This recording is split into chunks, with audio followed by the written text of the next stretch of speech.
Las acciones colectivas quisiera dar una información básica. Primero, que hace muy poco que empezó a promoverse esta idea. De hecho, en el 2005-2006 es cuando un par de personas que encabezan un organismo civil al consumidor, Adriana Labardini y Daniel Hershenson, empezaron con la idea de promover acciones colectivas que suponen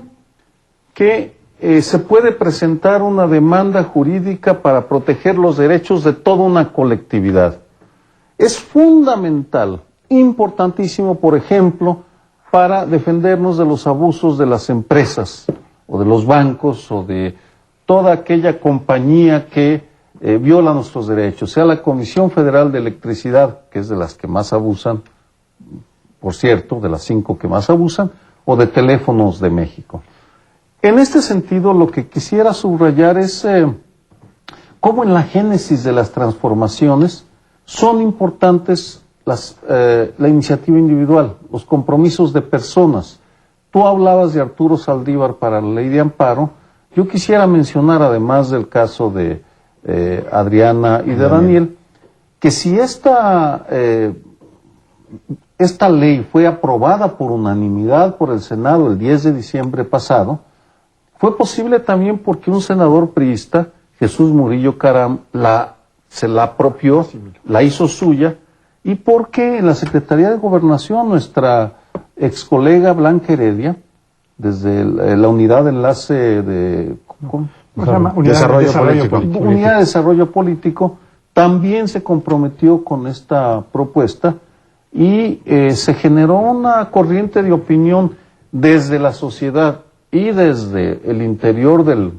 poder del Estado para cuajar una reforma que, si los diputados no frenan, pues nos permitirá tener en algún tiempo futuro una ley reglamentaria de las acciones colectivas, lo cual sería un avance gigantesco. Hay que recordarle al público que aquí lo habíamos platicado hace algunas semanas, sí, porque originalmente se modificó, es decir, no se iba a dejar en los grupos la posibilidad de presentar y de presentar esas demandas, sino a través de organizaciones como Profeco intermedias, ¿no? Conducef, cuya autonomía pues no siempre está a salvaguarda de las presiones de las grandes empresas, que son las que pueden eventualmente infringir esos derechos colectivos, derechos de consumidores, en fin, que todos hemos sufrido, ¿no? Hemos sufrido abusos de que te cobran de más, de que no te dan las garantías en lo que estás comprando. Tienes que hacerlo a nivel individual en algunas de estas organizaciones, pero efectivamente esto dará fuerza a el reclamo ciudadano en la medida en que se pueda presentar colectivamente. Pero pues yo quisiera creer que gracias a la presión de la opinión pública, los propios legisladores le volvieron a modificar ahora esa iniciativa, pero en beneficio de la sociedad. De tal manera que en la medida en que se apruebe ya finalmente esta nueva norma, pues entonces sí ya nos dejen a nosotros la posibilidad de presentar esas demandas sin esta intermediación que puede ser más manipulable eventualmente por las grandes fuerzas económicas y empresariales, y en esa medida será una buena noticia. Ojalá que efectivamente culmine como se espera. Además no necesitaban ley, la Conducef y la Profeco tenían que defender al consumidor o al usuario de los servicios financieros, ese era su mandato. El tema interesante para mí es que, a pesar de las presiones, porque las hubo y muy claras para que el legislador no aprobara esa reforma, creo que Murillo Caram la jugó muy bien, merece un reconocimiento, y me parece muy interesante esto de las acciones colectivas porque teje ciudadanía. En un país como el nuestro, en donde la sociedad civil es tan débil, el hecho, todos somos consumidores finalmente, quien más, quien menos, pero la posibilidad de tejer intereses colectivos, la posibilidad de tejer ciudadanía desde abajo me parece francamente interesante, y en un país en el cual tenemos tantos monopolios y tanto abuso sistemático, el que las grandes empresas tengan que explicar ahora, ya no un individuo en particular, por qué te cobran un seguro que no pediste, o por qué te cobran tanto sobre una comisión que, en fin, no tiene explicación, va a poder enfrentarse la fuerza de una colectividad. Me parece que quieren que les diga algo fantástico en esa materia, el de tejer ciudadanía.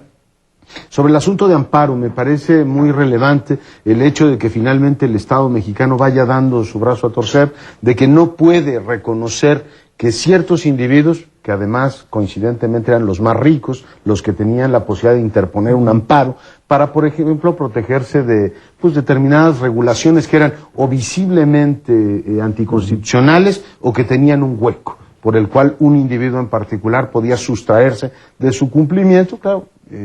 esto le va a dar la posibilidad a la colectividad el poderse defender, el decir, oiga, no puede el Estado mantenernos con regulaciones anticonstitucionales, diciendo, si usted es muy rico, señor Aguayo, pues a usted no se le aplica porque usted pudo pagar un amparo. Creo que es un paso que tardamos mucho tiempo en darlo, pero finalmente es algo positivo que nos ayudará, tú eres el abogado de la mesa, a tener mejores legislaciones, a que no tengan huecos, porque en el momento que se expongan a un amparo no tendrán validez. Ya no será esto de que, bueno, pues no aplica a uno, pero al resto le sigo aplicando la legislación anticonstitucional. Sí, yo creo que se puede inscribir dentro de las buenas noticias de este fin de año. Y era hora, y ¿no? espero que sea una cosa que se realice el año entrante, como buenos deseos, si ustedes quieren, de esta terminación.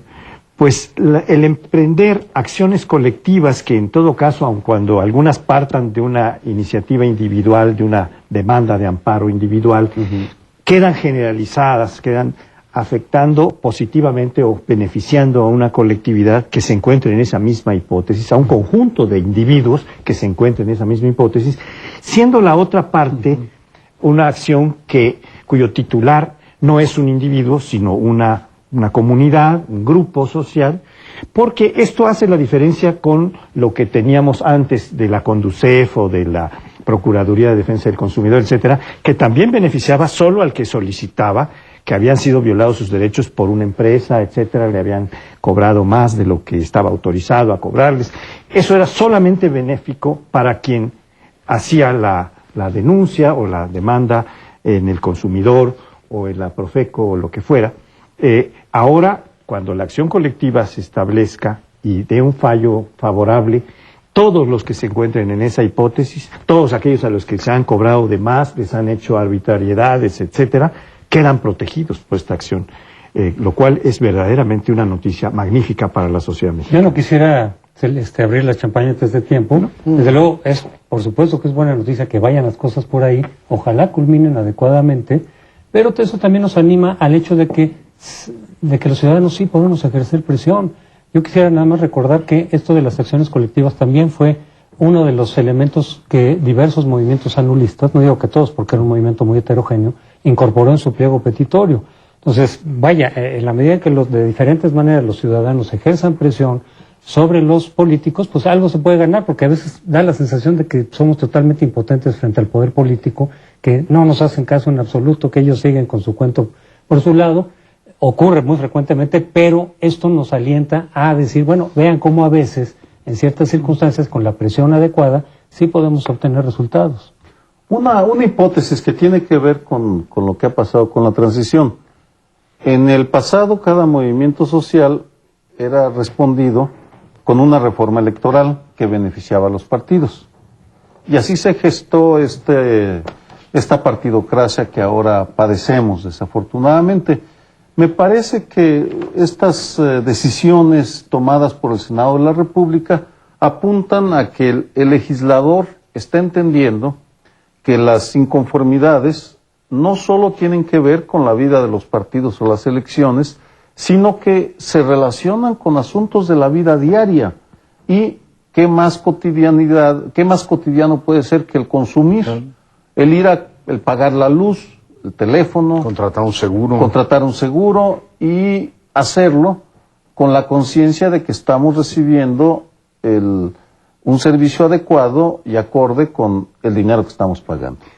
Bien, pero aunque estos son buenos deseos de fin de año, vamos a dejarlo aquí porque tenemos el tiempo vencido y vamos a irnos a un corte para regresar en unos minutos. No nos deje, nos vamos con un tema muy interesante en el último bloque.